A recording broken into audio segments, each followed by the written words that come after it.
Christine Lagarde won't be losing her job as the head of the International Monetary Fund, despite the fact that she was just found guilty of financial negligence. Lagarde's conviction stems from her time as France's Minister of Finance, when she declined to investigate a shady $400 million compensation payout to French businessman Bernard Tapie.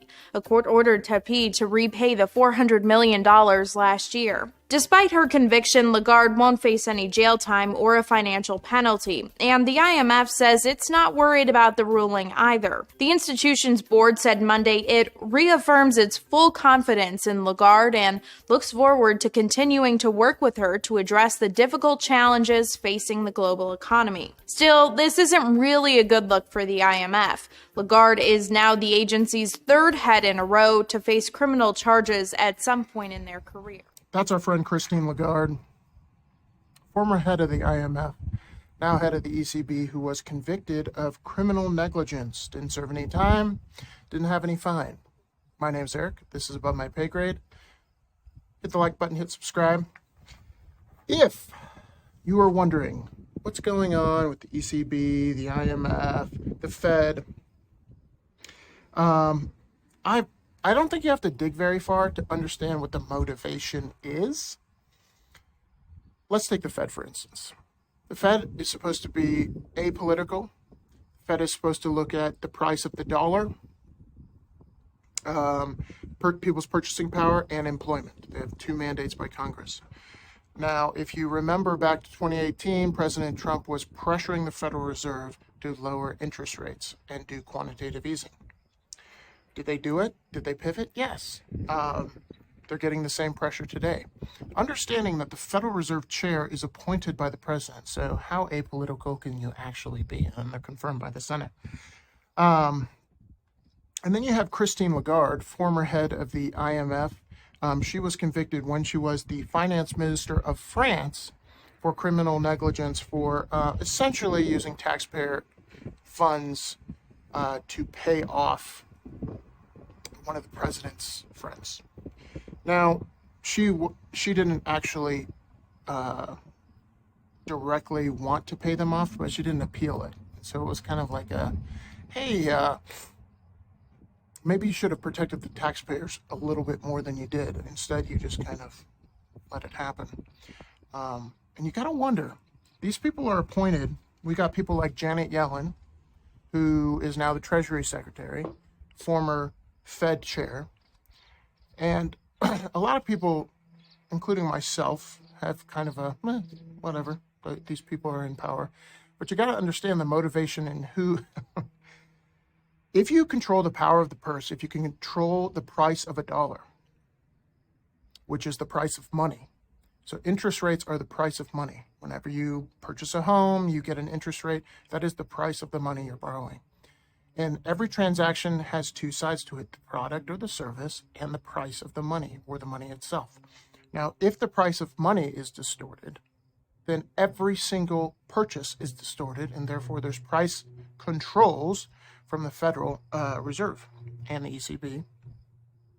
And this whole system is incestuous.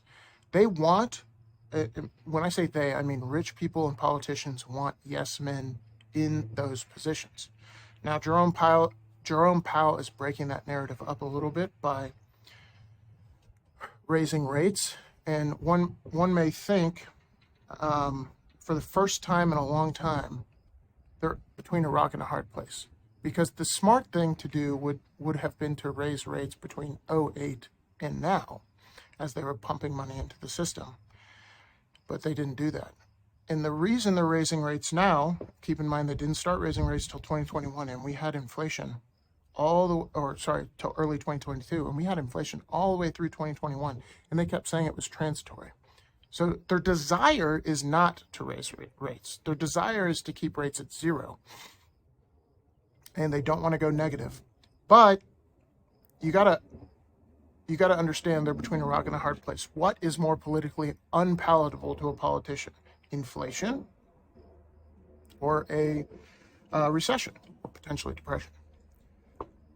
Right now it's inflation, and therefore they're raising rates, but that narrative may change. But these people are not people that look at their objective, which is price stability, and for the Fed at least, price stability and unemployment, they don't look at that apolitically at all. In fact, they're appointed to a political position. And you have people like Christine Lagarde, convicted criminal, who is kind of in the position of screw up, move up. She was the finance minister of France, convicted criminal. Then she moved to the head of the IMF, and the IMF was like, she's convicted, but we still have full faith and confidence in her. And then when she left there, she's now the head of the ECB. Tell me that's not incestuous. Tell me they're not wanting yes men in these positions. They do. They want people who will do their bidding, because if those people who control the price of money can help out businesses by lowering and raising interest rates, they'll do it, unfortunately. And your average citizen doesn't care about this stuff until it affects their pocketbook, and unfortunately, it's starting to affect their pocketbook. And people who dig into things like the IMF, the ECB, and the Federal Reserve go, what the heck is going on? And who are these people looking out for? Because they're not looking out for me. They don't look out for the voters, for the constituents. They look out for powerful politicians, and they look out for rich businessmen. And my contention is the ECB, any central bank shouldn't exist, should not exist. The price of money should be set in the free market, not by some unelected bureaucrat who is appointed by the president who's supposed to be apolitical. And now, in the ECB, by a convicted criminal. Doesn't seem like they're looking out for your best interest. Pretty gross. Pretty gross. I hope it changes in our lifetime, but it requires voters to pay attention and go, this is a disgusting practice that only benefits the few. And that's why you see the rich getting richer and the poor getting poorer, because you have a group of unelected bureaucrats who have friends in high places who are controlling the price of money. All right, thanks for watching. Thanks for listening. See you guys in the next one. Peace.